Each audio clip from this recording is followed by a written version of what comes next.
ఇలాంటి కార్యాలు చేయడం అనేది చాలా ఆశీర్వాదం, దేవునికి మహిమ కలిగే కార్యం. ప్రభు మన జీవితాలలో చేసే ప్రతి మేలకు కృతజ్ఞత కలిగి బ్రతకడం అనేది అది ఎంతో మనకు దీవెనకరం, ఆశీర్వాదకరం అని చెప్పడానికి మన సందేహం లేదు. ఈ సంవత్సరం నిజంగా ఎన్నడూ పెట్టుకోని వాళ్ళు అందరూ పెట్టుకుంటున్నారు. దేవునికి మహిమ కాక హల్లెలూయా హల్లెలూయా. అందరిలో కూడిక జరగాలనే ప్రార్థన చేస్తూ ఉన్నాం.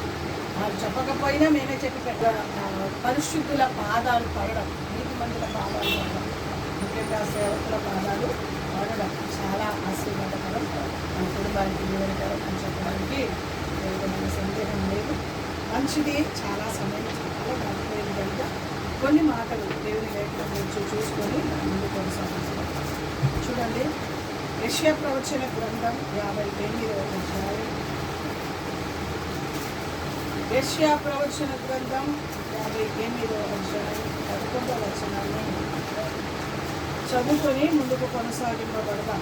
యెషయా ప్రవచన గ్రంథం 58వ అధ్యాయం 11వ వచనం. యెహోవా నిన్ను నిత్యము నడిపించును, యెహోవా నిన్ను నిత్యము నడిపించును. క్షామకాలమున ఆయన నిన్ను తృప్తిపరిచి, క్షామకాలమున ఆయన నిన్ను తృప్తిపరిచి నీ ఎముకలను బలపరచు. సర్వశక్తి మంతుడైన దేవా, పరిశుద్ధమైన తండ్రి, నీ ఘనమైన ఉన్నతమైన పరిశుద్ధమైన నామాన్ని బట్టి స్తోత్రాలు చెల్లిస్తున్నాను.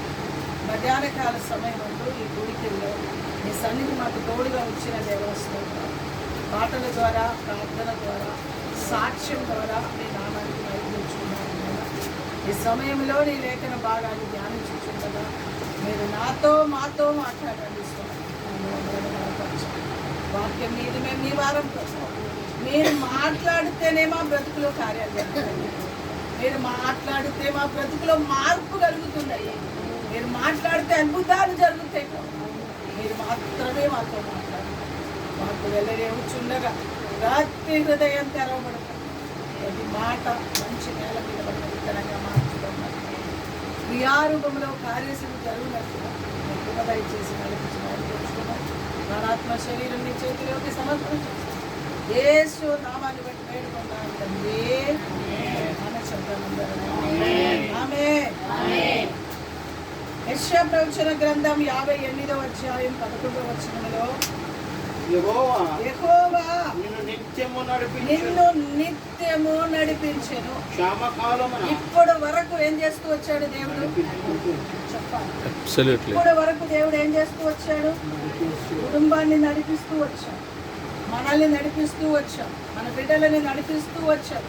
దేవుని బిడ్డలారా, మన బ్రతుకులో కలిగిన అనేక రకాలైన భయంకరమైన పరిస్థితులు అన్నిటినీ దాటింప చేస్తూ, విడిపిస్తూ, కాపాడుతూ, సంరక్షిస్తూ, పోషిస్తూ ఆయన నడిపిస్తుంటూ వచ్చాం కదా. క్షామకాలమున ఆయన నిన్ను తృప్తిపరిచి నీ ఎముకలను ఎముకలను ఏం చేస్తాను చెప్తున్నాడు? బలపరుస్తాను. నిజమే, ఎముకలకి బలం ఎవరివ్వాలి? తిండి ద్వారా వస్తుందా అండి బలము? తిండి ద్వారా వస్తుంది అనుకుంటున్నారా? తిండి ద్వారా ఏదో కొద్ది గొప్ప వస్తుందేమో, కానీ సంపూర్ణంగా ఎముకలకు బలం నజరేయుడైన యేసు మాత్రమే ఇవ్వాలి. ఆయన ఒక్కడే ఎముకలకు బలం ఇచ్చే దేవుడు. కాబట్టి ప్రభు సన్నిధిలో ఆ నడిపించే దేవుని మీద ఆధారపడడానికి మన బ్రతుకుని కొనసాగించాలి. నడిపించే దేవుడు. అమ్మా, మన దేవుడు మనల్ని నడిపించకపోతే మనం నడవలేము. ఒక్క క్షణం చాలండి మన బ్రతుకులు ఏమైనా జరగాలంటే. ఒక్క క్షణం చాలు. వెనకాలన్నామని ముందుకు వెళ్ళి కూర్చోమన్నారంటే ఆయనలో దేవుడు దూరాడు అంతే. స్తోత్రం, హల్లెలూయా. లేకపోతే అద్దం ముక్కలన్నీ ఎవరి మీద పడిపోతుంటే కదా. దేవుని కాపుదల కాదని ఇదన్నీ మనకి చిన్నది అనిపిస్తుంది, కానీ అది దేవుని దృష్టిలో ఎంత పెద్దదో. నేను కాపాడకపోతే నువ్వు ఎక్కడ కాపాడబడతావు అమ్మా అంటాడు దేవుడు. స్తోత్రం, హల్లెలూయా. ప్రతి చిన్న విషయంలో దేవుడు మనల్ని కాపాడుతూ వస్తున్నాడు కనుకే మనం కాపాడబడుతున్నాం. ఆయన మన ఎముకలని బలపరుస్తున్నాడు కనుకే ఆ ఎముకలు దేవుని బిడలారా ఎప్పుడైనా ఎక్కడైనా పడిపోయినా, ఎలాంటి పరిస్థితి కలిగినా ఒక్క క్షణము ఎముకలు ఇరగకుండా కాపాడాడండి అంటాం మనం కదా. ఎందుకు? ఎవరు బలపరుస్తున్నాడు ఎముకలని? దేవుడే బలపరుస్తున్నాడు, దేవుడే కాపాడుతున్నాడు. కాబట్టి ఇన్ని సంవత్సరాలు కాపాడుతూ వచ్చిన దేవుడు, ఇన్ని సంవత్సరాలు నడిపిస్తూ వచ్చిన దేవుడు, ఇన్ని సంవత్సరాలు కాపాడుతూ ఎముకలని కాపాడుతూ వచ్చిన దేవుడు రానే ఉన్న దినములలో కూడా కాపాడడానికి ఆయన సమర్థుడు, శక్తివంతుడైన దేవుడు. కాబట్టి మనం చేయవలసింది ఏంటంటే మనల్ని నడిపిస్తుంటూ వెళ్తున్న దేవుని సన్నిధిలో మనం ఆయనతో నడవడానికి ప్రయాసపడాలి. ఎవరితో నడవడానికి? దేవునితో నడవడానికి మనం ప్రయాసపడితే ఆయన మనల్ని నడిపిస్తాడు. అయ్యా నేను నీతో నడవను అని అంటే ఇంకొకడు నడిపిస్తాడు మనల్ని. ఇంకొకటి నడిపిస్తే ఎక్కడికి తీసుకెళ్తాడు? నరకానికే తీసుకెళ్తాడు. దేవుడు నడిపిస్తే పరలోకం వెళ్తాము, దెయ్యం నడిపిస్తే నరకానికి వెళ్తాం.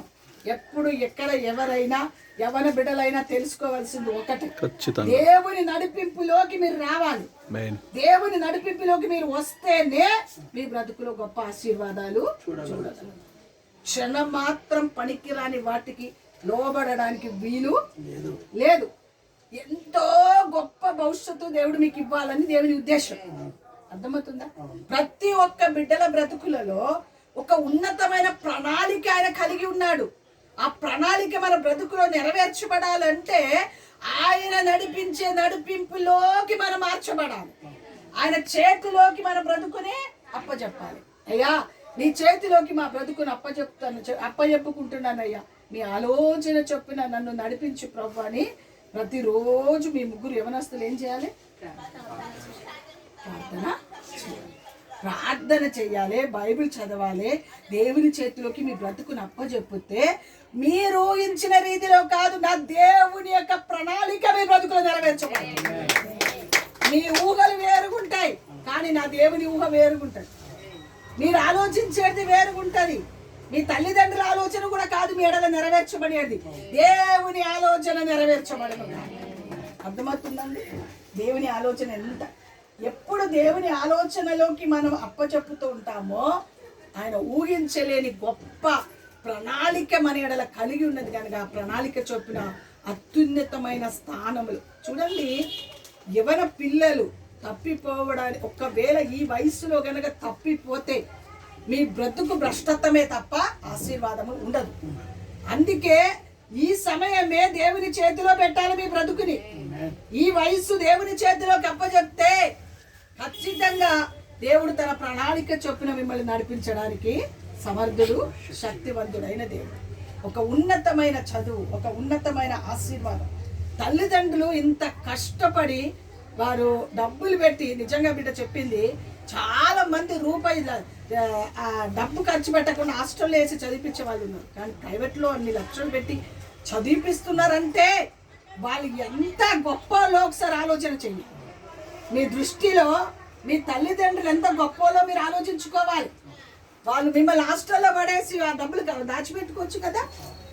మిమ్మల్ని హాస్టల్లో పడేసి మీకు అన్ని వేలు ఖర్చు పెట్టకుండా, అన్ని లక్షలు ఖర్చు పెట్టకుండా మిమ్మల్ని హాస్టల్లో పడేసేసి ఏదో అక్కడ పెట్టే తిండి తినండి, అక్కడ ఏదో ఒకటి చేయండి అని చెప్పి వాళ్ళు డబ్బులు దాచిపెట్టుకోవచ్చు కదా.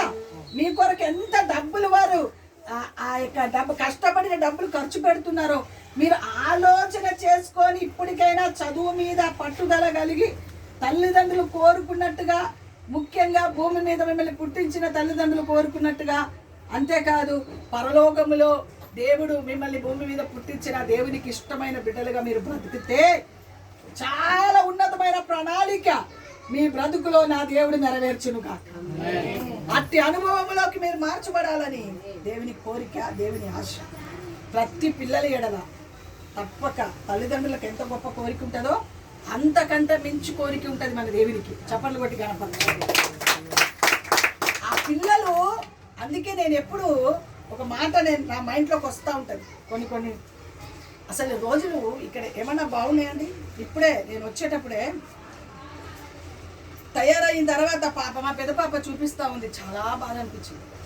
ఎక్కడ ఉంది మంచి రోజులు? ఎవరి ద్వారా రక్షణ? ఎవరు మనల్ని కాపాడాలి? 9 నెలలు నిండు గర్భిణి అండి. ఆ బిడ్డని చంపేశాడు దుర్మార్గుడు. అసలు ఎంత దుర్మార్గుడు అంటే అసలు రేపో మాపో డెలివరీకి ఉంది ఆ బిడ్డ. రాత్రికి రాత్రే గొంతు పిసికి చంపేశాడు. ఎక్కడుందండి కాపుదల? ఆడపిల్లలకు ఎక్కడుంది రక్షణ? ఆ తల్లి వాళ్ళ అక్కనో చెల్లెనో విలపిస్తుంటే ఆ కన్నీటి కథ అసలు నిజంగా గుండె పగిలిపోయినంత వేదన అండి. ఎవరి పిల్లలైనా పిల్లలే కాదండి, ఎవరి ఆడపిల్లలైనా పిల్లలే కాదు. వాళ్ళకొక న్యాయం మనకొక న్యాయమా? ఎవరి పిల్లలైనా పిల్లలే కాదు. రేపు మన పిల్లలకే జరగచ్చు అలాంటి పరిస్థితి. ఎలా ఉంటుంది చెప్పండి? భయంకరమైన పరిస్థితి. ఎక్కడుంది కాపుదల? కాపుదల ఎక్కడుంటుందంటే మనల్ని నడిపించే దేవుని చేతిలోకి మనం అప్పచెప్పబడినప్పుడు తప్పగా కాపుదల ఉంటుంది. దేవుని కాపుదల ఖచ్చితంగా ఉండడానికి అవకాశము. ఎండు గర్భిణి అంటే ఎంత బాధ ఏడుకొచ్చిందో వార్త విని మా పెద్ద పాప, చూడు మమ్మీ ఇలా ఉంది మమ్మీ అని అంటే నిజంగా ఎంత బాధ అనిపించిందో. ఆడపిల్లల విషయంలో ఎక్కడ భయంకరమైన దుర్మార్గ స్థితి. ఎండు గర్భిణితో వానికి చెయ్యి ఎలా వచ్చిందో, వాడి మనసు ఎలా వచ్చిందో కదా. సైతాన్ కదండి భయంకరమైన పరిస్థితుల్లోకి ఈరోజు నడిపిస్తాము. ఈరోజు నిజంగా నేను ఎందుకు మాట చెప్తున్నానంటే, ఎవరో 100% మగవాళ్ళే బాగున్నారండి. ఈరోజు 90% దుర్మార్గ స్థితిలోనే ఉన్నారు మగవాళ్ళు. ఎంత భయంకరమైన బాధ ఒకవైపు నుంచి, కోపం ఒకవైపు నుంచి. అసలు చి అనిపిస్తుంది ఆ మనుషులను చూస్తుండేనే. చి ఇలాంటి దుర్మార్గులా అనే మనస్తత్వం వచ్చేస్తా ఉంది.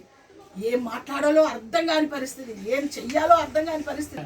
రోషం కలిగి మిమ్మల్ని మీరు కాపాడుకొని మా భయంకరమైన పిచ్చి పిచ్చి ప్రేమ దోమ పనికిరాని వాటిలో పడిపోవడానికి వీలు లేదు.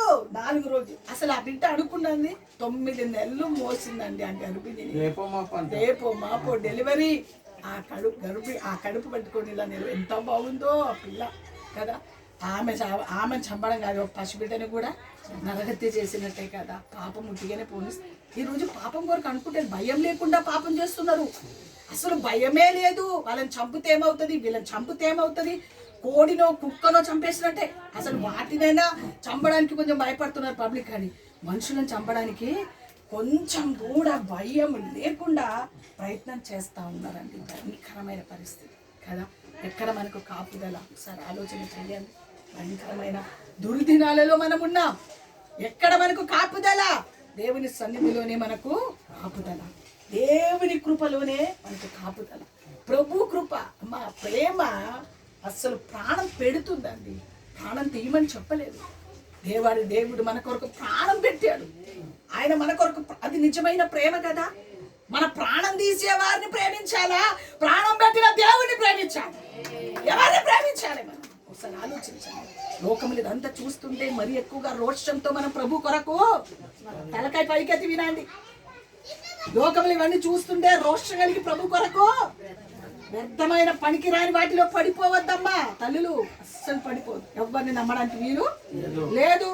నువ్వు నమ్మాలంటే నీ ప్రాణం పెట్టిన, నీ కొరకు ప్రాణం పెట్టిన యేసయ్య మీద ఆధారపడాలి. యేసయ్య మీద ఆధారపడాలి. యేసయ్య మీద ఆధారపడాలి. ఆయన ఒక్కడే మన కొరకు ప్రాణం పెట్టాడు. చివరి వరకు నడిపించేవాడు ఆయన ఒక్కడే. చివరి వరకు నడిపించేవాడు ఆయన ఒక్కడే గనక ప్రాణం తీసే వాళ్ళని నమ్మి ఏం లాభం అండి? ప్రాణం పెట్టేవారిని నమ్మాలి. మనం ప్రాణం పెట్టిన యేసయ్యని నమ్మాలి. చివరి వరకు మన గుండెలో మోసుకోవాల్సింది ఎవరిని తెలుసా? మన కొరకు ప్రాణం పెట్టిన యేసయ్యని మోసుకొని తిరగాలి. అది నిజమైన క్రైస్తవుల యొక్క అనుభవం. మనం ఆయన మోసుకొని వెళ్ళినంత వరకు అమ్మా ఎక్కడ మనకు ఏ విధమైన ఆటంకం కాదు కదా, అపాయాలు కాదు కదా, కీడు కాదు కదా, సమస్య కాదు కదా. ఏమి ఒకవేళ ఎవడైనా మనం చూస్తే వణుకు పుట్టాలి, వాళ్ళు వణుకు రావాలి. నువ్వు యేసయ్యను మోసుకొని వెళ్తే నిన్ను చూసిన వాళ్ళు వణుకు, చెడు తలంపులతో ఉన్న వారికి వణుకు రావాలి. నువ్వు చూసిన అంత భక్తి చేయాలమ్మా. చేస్తే భక్తి అలా చేయాలి. చేస్తే భక్తి అలా చేస్తేనే నీ బ్రతుకులో ఉన్నతమైన ఆశీర్వాదాలు మీరు అనుభవిస్తారు.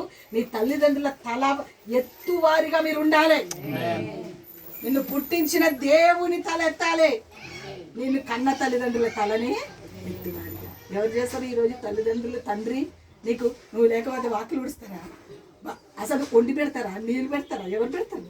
ఇంత ప్రేమించిన తండ్రికి మీరు సంతోషపరిచే మనసు ఉంటుందా? మీకు ఉండద్దా? ఉండద్దా? ఉండద్దా?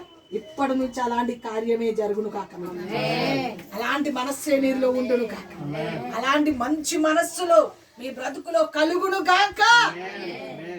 బిడ్డలారా, ఎప్పుడైనా తల్లిదండ్రుల ఆశ ఏంటో తెలుసా?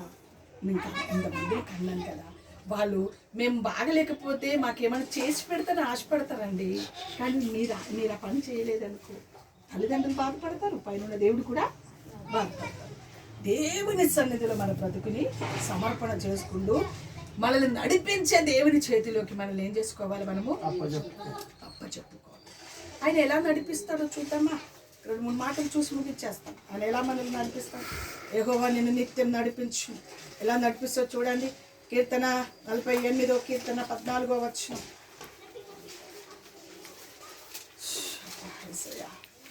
48వ కీర్తన 14వ వచనం.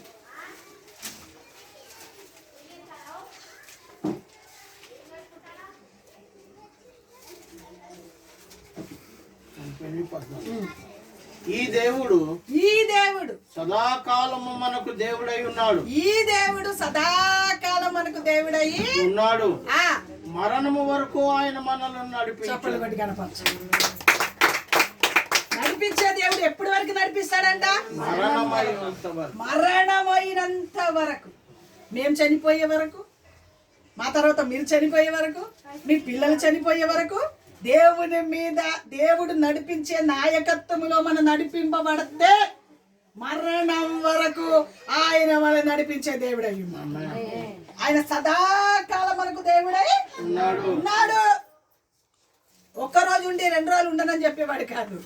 సదాకాలం ఆయన మనకు దేవుడయ్యి ఉన్నాడు. ఆ దేవుడై ఉన్న దేవుడు ఎప్పటి వరకు నడిపిస్తాడంట? మరణం వరకు ఆయన మిమ్మల్ని మనల్ని నడిపించేవాడు. మధ్యలో వదిలిపెట్టేవాడు కాదు. అగో నిండు గర్భిణి చంపేస్తాడు, చంపేవాడు కాదు. అర్థమవుతుందా అమ్మా? మధ్యలో గొంతు కోసి చంపేవాడు, యాక్సిడెంట్ చేసి చంపేవాడు, పనికిరాని కార్యాలు చేసి చంపేవాడు కాదు మన దేవుడు. నిత్యము నడిపించేది మరణం వరకు. ఎందుకో తెలుసా? ఈ దేవుడు సదాకాలం మీకు దేవుడు అయి ఉన్నాడు. చెప్పండి. మనము ఆరాధించే దేవుడు ఎలాంటి వాడంట? సదాకాలం మనకు దేవుడై ఉన్నాడు. సదాకాలం మనకు దేవుడై ఉన్నాడు. ఆ దేవుడు మనల్ని మరణం వరకు ఎంత గొప్ప వాగ్దానం చేసిన దేవుణ్ణి పక్కకు పెడితే ఎందుకు పక్కకు పెడతాం చెప్పండి? ఇంత గొప్ప దేవుని బిడ్డలారా వాగ్దానం చేసే దేవుణ్ణి మనం పక్కకు పెట్టి ఏం సాధించగలుగుతాం? ఏం సాధించగలుగుతాం చెప్పండి? ఏ విషయంలో మనం బాధపడే అవసరమే లేదు. ఆయన సదాకాలం మనల్ని నడిపించడానికి సమర్థుడు, శక్తివంతుడైన దేవుడు. అంతేకాదు యెషయా ప్రవచన గ్రంథం 40వ అధ్యాయం 11వ వచనం. యెషయా ప్రవచన గ్రంథం 40వ అధ్యాయం 11వ వచనం.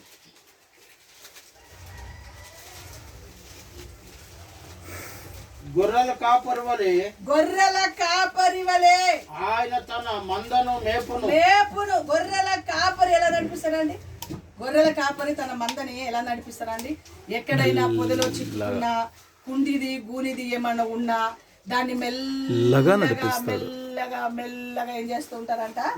నడిపిస్తూ ఉంటారంట. మన దేవుడు కూడా మనల్ని ఎప్పుడు కూడా మనం బాగలేదు, ఈ రోజు నాకు చేతనైతలేదు అంటే ఏం పర్వాలేదమ్మా, నేను ఉన్నాను కదా, మెల్లగా నడిపిస్తాడు మనల్ని. ఎప్పుడైనా పొదలో చిక్కుకున్నారనుకోండి, దాన్ని వెళ్ళి ఆ పొదలో నుంచి విడిపించి, కష్టంలోంచి విడిపించి, బాధలోంచి విడిపించి, దేవుని మీద శ్రమలో నుంచి విడిపించి, అమ్మా మందల కాపరి వలె మనల్ని ఆయన ఏం చేస్తాడంట? నడిపిస్తాడు. బా ఎంత చక్కటి మాట, దేవుని మాట. తన బాహుతో గొర్రె పిల్లను గూర్చి రొమ్మున ఆనించుకొని మోయును. చప్పట్లు బట్టి కనపరచండి అమ్మా. రొమ్మున ఆనించుకొని ఏం చేస్తాడంట ఆయన చెప్పండి అమ్మా? రొమ్మున ఆనించుకొని మనల్ని ఏం చేస్తాడంట? ఎవరు రొమ్మున ఆనించుకోవాలండి? రొమ్మున ఆనించుకునే వారు ఎవరు ఉన్నారండి ఈ రోజున? పసిపిల్లల రొమ్ముని మనం ఏం చేస్తాము అమ్మా? పసిపిల్లల రొమ్ముని ఏం చేస్తాం మనం పసిపిల్లలని ఏం చేస్తాం? రొమ్ముని ఆనించుకుంటాం, ఆడిస్తాం, లాలిస్తాం, పాలిస్తాం, కాపాడుతూ ఉంటాం కదండి. అలాగే మనం ఎంత పెద్దోళ్ళైనా ఆయన దృష్టికి మనం పసిపిల్లలే. అర్థమవుతుందండి? రొమ్ముని ఆనించేవారు ఎవరు ఆనిస్తాం? మనం పసిపిల్లలని కదా. ఇప్పుడు 2 నెలలు 3 నెలల పిల్లల్ని ఏం చేస్తుంటాం మనము? వాళ్ళని పాలిచ్చి, వాళ్ళని రొమ్ముని ఆనించుకొని, వాళ్ళని లాలిచ్చి పాలిచ్చి నడిపిస్తూ ఉంటాం. ఆ దేవుడు ఏం చేస్తున్నట్ట మనల్ని ఆనించుకొని మోయును, రొమ్మున ఆనించుకొని మోయును, మోసే దేవుడు మన దేవుడు. పాలిచ్చు వాటిని ఆయన మెల్లగా నడిపిస్తాడంట కదండి, మెల్లగా నడిపిస్తాడంట. అమ్మా, ఈ లోకంలో ఇంత గొప్ప ఆదరణ చూపే దేవుడు ఎవరైనా ఉన్నారా? ఏ మనుషులైనా ఉన్నారా అండి? బాధలో ఉన్నప్పుడు, పొదలో చిక్కుకున్నప్పుడు, శ్రమలో ఉన్నప్పుడు, గాయాలు కలిగినప్పుడు, దేవుని బిడ్డ నడవలేని స్థితి కలిగినప్పుడు ఎవరైనా మనల్ని అలా నడిపిస్తారా? కానీ మన దేవుడు అంటాడు, గొర్రెల కాపరి వల్లే ఆయన నిన్ను నడిపిస్తాడు. రొమ్మెను ఆణుచుకొని లాలిచ్చి పాలిచ్చి ఆయన మనల్ని నడిపించడానికి సమర్థుడు, శక్తివంతుడైన దేవుడు. కాబట్టి దేవుని పిల్లలమైన మనము ఆయన మనల్ని నడిపించే నాయకత్వంలో మనం నడవడానికి మన బ్రతుకునే సమర్పణ చెయ్యదురుగాక. అప్పుడు మనల్ని దేవుని బిడ్డలారా సదాకాలం కాదు కదా, మరణం వరకు ఆయన నడిపిస్తాడు. రొమ్మిని ఆడించుకొని నడిపిస్తాడు, పాలిస్తాడు, లాలిస్తాడు. గాయాలు కలిగినప్పుడు గాయాలు కడతాడు, బాధ కలిగినప్పుడు బాధ నుంచి విడిపిస్తాడు, శ్రమ కలిగినప్పుడు ఆ శ్రమ నుంచి విడిపిస్తాడు. ఒక గొర్రెల కాపరి మందని ఎలా నడిపిస్తారో ఆ విధంగా ఆ కాపరి అయిన నజరేయుడైన యేసు నిన్ను నన్ను నడిపించునుగాక. ఆమేన్. ఇది కాదా మనకు కావాల్సింది? ఇంకేం కావాలో చెప్పండి. అబ్సల్యూట్లీ. ఆమేన్, ఆమేన్. ఇంత గొప్ప వాగ్దానం ఇచ్చే దేవుని బిడ్డల దేవుని మీద మనం ఆధారపడకపోతే ఎంత భయంకరమైన పరిస్థితి అండి మనకు. లోకంలో ఎక్కడుంది క్షేమం? ఎక్కడుంది? మనం ఒకసారి ఆలోచన చేయాలి. క్షేమం ఎక్కడుందండి మనకు? క్షేమం ఎక్కడుంది? ఎవరి చేతిలో ఉంది మనకు క్షేమం? చెప్పండి. ఉందా క్షేమం ఎవరి చేతిలోనైనా? ఉన్నది ఎక్కడైనా ఉంది అంటే అది కేవలం దేవుని చేతిలో ఉంటుంది. కాబట్టి ప్రభు సన్నిధిలో నడిపించే నాయకుని చేతిలోకి మన జీవితాన్ని ఏం చేసుకోవాలి? అప్పచెప్పుకోవాలి. దేవుని చేతిలో మన బ్రతుకుని అప్పచెప్పుకొని దేవుని కొరకు బ్రతకడానికి కనుక ఇష్టపడితే ఖచ్చితంగా దేవుడు మన ఎడల గొప్ప కార్యాలు చేస్తాడు అని చెప్పడానికి ఏ విధమైన సందేహం లేదు. స్తోత్రం. హల్లెలూయా, హల్లెలూయా, హల్లెలూయా. 49 యెషయా ప్రవచన గ్రంథం 49:10 చదువుకుందాం. యెషయా ప్రవచన గ్రంథం 49:10. యెషయా ప్రవచన గ్రంథం 49:10. వారి యందు కరుణించువాడు, వారి యందు కరుణించువారు వారిని తోడుకొని పోవును. నీటి బుగ్గల యొద్ద ఆశీర్వాదం గల స్థలములోకి ఆయన నడిపించు. వారిని ఏం చేస్తున్నారంట? కరుణించి వారు. వారి యందు కరుణించువాడు. ఎవరు కరుణించాలి మనల్ని? దేవుడే కరుణించాలి. ఎవరు కరుణించేవారు ఉన్నారమ్మా? అమ్మా, ఈ రోజు కరుణ అనేది పదానికే, అసలు కరుణ అనే పదానికే విలువ లేదు. ఉందా? కరుణ ఉందా? ఇలాంటి భయంకరమైన పరిస్థితులు జరుగుతుందా? కరుణించేవారు ఆయన ఎవరు అంటే నజరేయుడైన యేసు మాత్రమే. ఆయన కరుణించేవారిగా ఏం చేస్తాడంట? తోడుకొని పోతూ నీటి బుగ్గల యొద్ద వారిని నడిపించును. ఎక్కడ నడిపిస్తాడంట? నీటి బుగ్గ. నీరు, దేవుని వాక్యం, నీరు ఆశీర్వాదానికి సూచన. నీటి బుగ్గ యొద్ద వారిని నడిపించును. కాబట్టి వారికి ఆకలి అయినను దప్పి అయినను కలుగదు, ఎండమావులైనను ఎండైనను వారికి తగులదు. ఆమేన్. ఎండమావులైనను ఎండైనను వారికి తగలదు. నీటి బుగ్గల యొద్దకు వారిని నడిపిస్తారంట. ఆకలి అయినను దప్పిక అయినను వారికి ఆమేన్, ఆమేన్, ఆమేన్. వాక్యం నీటి బుగ్గ, వాక్యానికి సూచన. వాక్యం దగ్గరికి మనం వెళ్తే, అందుకే అంటారు దేవుని బిడ్డలారా, అపవాది దేవుని శోధించేటప్పుడు దేవుడు అన్న మాట ఏంటో తెలుసా? మనుషుడు రొట్టె వలన మాత్రమే కాదు, దేవుని నోటిని చుచ్చు ప్రతి మాట వలన బ్రతుకును అని ఘాటైన జవాబు సాతానికి ఇచ్చి సాతాన్ని వెళ్ళగొట్టడానికి దేవుడు సహాయము చేస్తాడు. కారణం ఏంటో తెలుసా? ఆయన ఎక్కడున్నాడు? నీతి బుగ్గ అనే వాక్యం దగ్గర ఉన్నాడు. అలాగే మనం కూడా ఎక్కడ ఉండాలి? వాక్యం చదవాలి, ప్రార్థన చేయాలి. దేవుని సన్నిధిలో ఉన్నప్పుడు మనకు ఆకలి దప్పిక అనేది కనబడదు. దేవుని సన్నిధిలో ఉన్నప్పుడు ఆశీర్వాదమే ఆశీర్వాదం. చదువులో ఆశీర్వాదం, దేవుని బిడ్డలారా రానున్న దినములో ఉద్యోగాలలో ఆశీర్వాదం, అంతేకాదు ఇంకా జరగవలసిన కార్యక్రమాలు అన్నిటిలో గొప్ప ఆశీర్వాదం. దేవుని ఆశీర్వాదం మనం పొందాలంటే వాక్యమనే నీటి గుడ్డ యుద్ధ మనం ఉండడానికి ప్రయాస. ఆ వాక్యమైన నీటి గుడ్డ మనం ఏం చేస్తుందంటే ఆశీర్వాదకరంలోకి నడిపిస్తుంది. అందుకే అన్నారు కదా, దివారాత్రులైన వాక్యాన్ని చదివితే ఏం చేస్తాడంటే దేవుడు నీటి కాలువలో వాడక తన కాలమందు ఫలమిచ్చు చెట్టు వలె ఉంటారు, వారు చేయనదంతయు సఫలమగును. ఆమేన్. ఎవరికి సఫలం?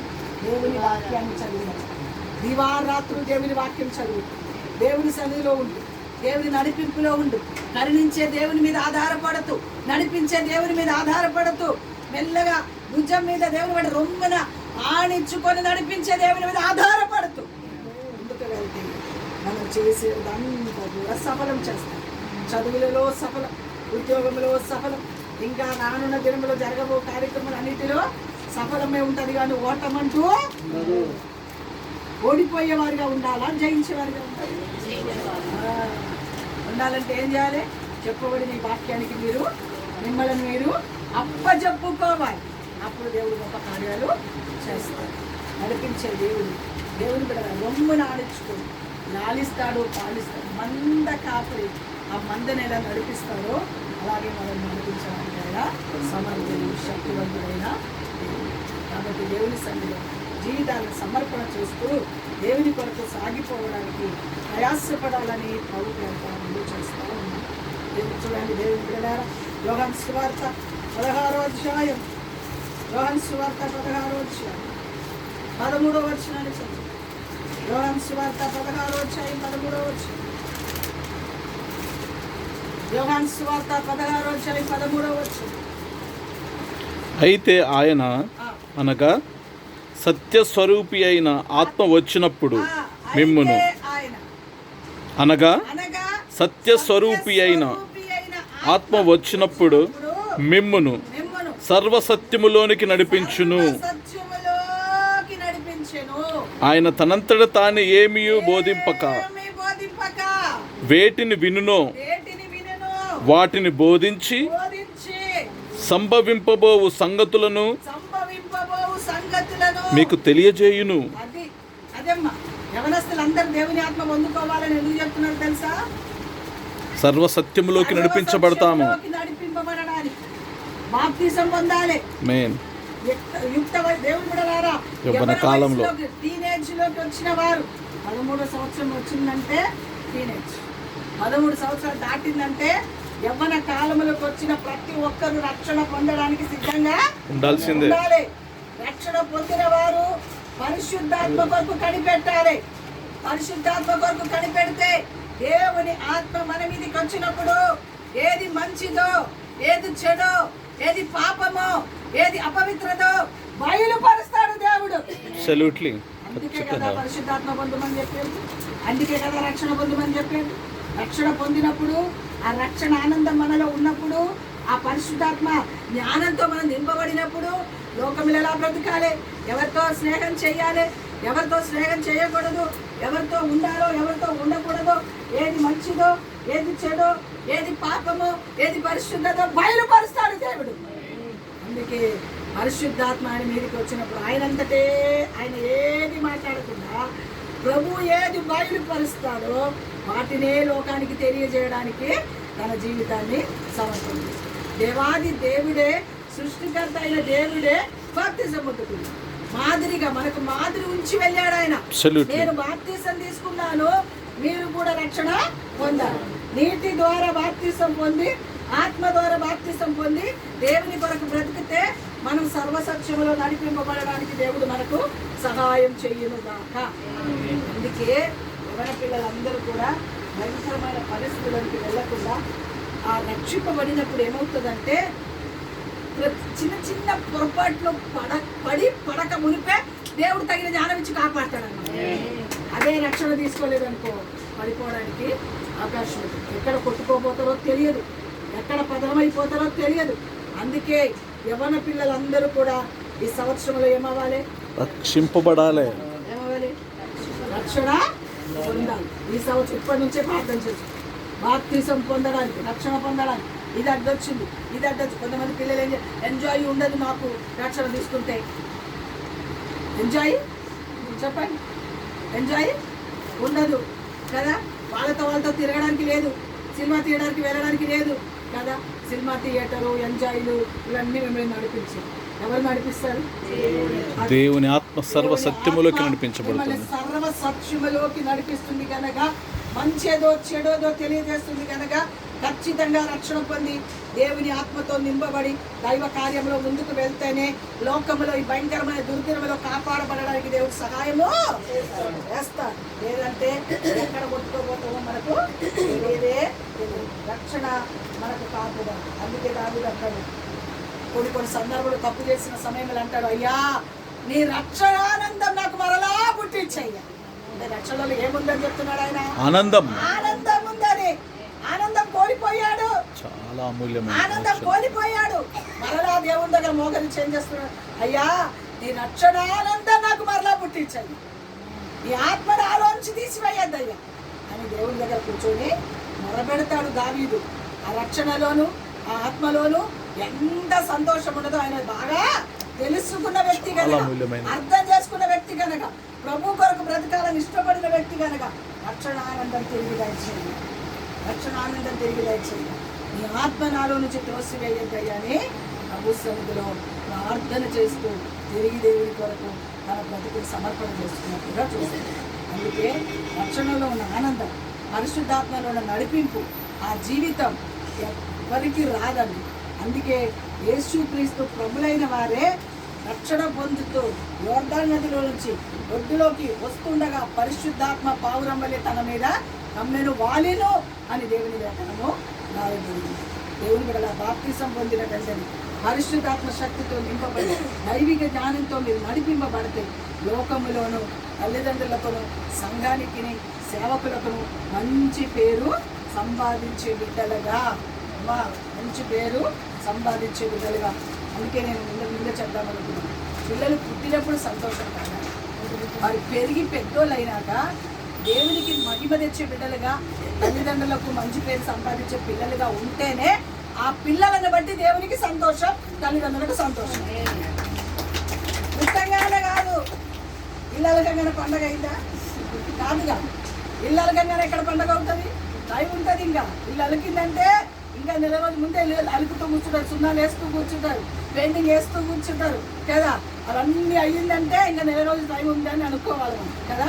అలాగే పిల్లలు పుట్టంగానే సంతోషం కాదు, వాళ్ళకి ఎదిగిన తర్వాత, తల్లిదండ్రులకు మంచి పేరు సంపాదించిన తర్వాత, దేవుని నామానికి మహిమ తెచ్చిన తర్వాత, దేవుని కొరకు బ్రతికే పిల్లలుగా ఉంటేనే దేవునికి సంతోషం, తల్లిదండ్రులకు సంతోషం, సేవకులకు సంతోషం. ఈ కార్యము మనందరిలో, మన పిల్లలందరిలో ఉండును కాక. నడిపించే దేవుని చేతికి బ్రతుకులు అప్పచెప్పుకుందరు కాక. వారు ఎంత మాత్రం మరణం వరకు ఆయన నడిపిస్తానన్నారు.